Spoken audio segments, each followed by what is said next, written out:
This is Dan Dicks here reporting for Press for Truth, and did you know that in Canada, one car is stolen every 6 seconds? The problem has gotten so bad that the police have decided it's now time to make a recommendation to residents who are dealing with this problem. So what was their brilliant suggestion? Let the thieves steal your car. There's also updated advice for all vehicle owners, a message echoed by Toronto police speaking at an Etobicoke safety meeting last month. Constable Marco Ricciardi had a new message for vehicle owners who keep their fobs in Faraday pouches. To prevent the possibility of being attacked in your home, leave your fobs at your front door, because they're breaking into your home to steal your car. They don't want anything else. A lot of them that they're arresting have guns on them, and they're not toy guns, they're real guns. They're loaded. Wait a minute. I thought guns were basically illegal in Canada. You mean to tell me that criminals are still able to get them?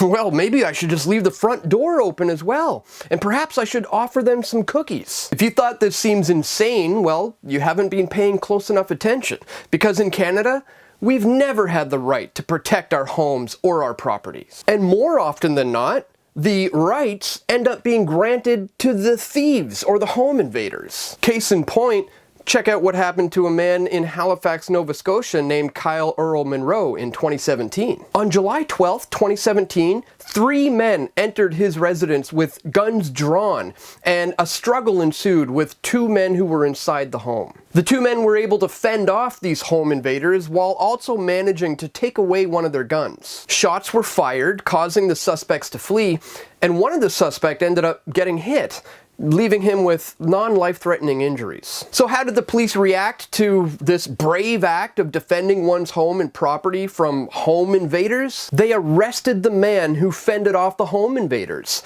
and he was charged with, are you ready for this? Attempted murder, intent to discharge a firearm, intent to discharge a firearm while being reckless, careless use of a firearm, improper storage of a firearm, pointing a firearm, possession of a weapon for a dangerous purpose, unauthorized possession of a firearm knowing the possession is unauthorized, and possession for the purposes of trafficking. And while he was waiting for his day in court, he had to abide by these following rules. He couldn't leave his house except for medical reasons or for work. He was no longer allowed a cell phone or a pager. He wasn't allowed to consume drugs or alcohol. He wasn't allowed to leave Nova Scotia. And he had to answer the door anytime the police arrived to check on him at his home. Crazy, right? But guess what?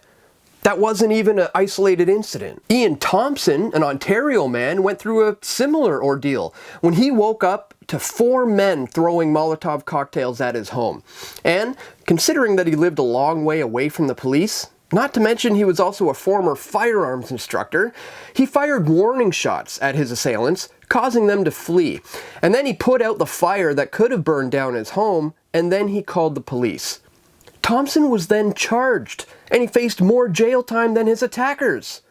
Or there's the case of Michael Woodward, a man who defended his New Brunswick home from an armed invasion, and he was charged for shooting one of his attackers. So make no mistakes about it, folks. Canadians have 0 rights when it comes to protecting their property or their homes. And furthermore, the police now want you to deal with these crimes by giving in to the criminals. Well, thanks, but no thanks for the advice.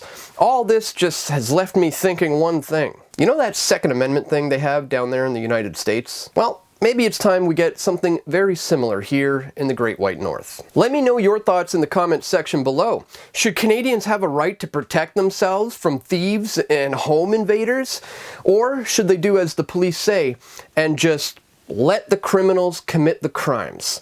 Let me know what you think. And if you appreciate my efforts to bring you this information, please take one moment today to check me out at pressfortruth.ca/donate. Thank you so much for anyone who takes 2 minutes today to contribute to my efforts here financially at Press for Truth. I can't do this work without you, so thank you so much to anybody who does contribute in that way. So that's all for today, my friends. I just wanted to bring that to your attention. Please click that thumbs up button, share this video, and stay tuned. We're going to have more video reports coming soon. This is Dan Dicks reporting for Press for Truth. We all want truth.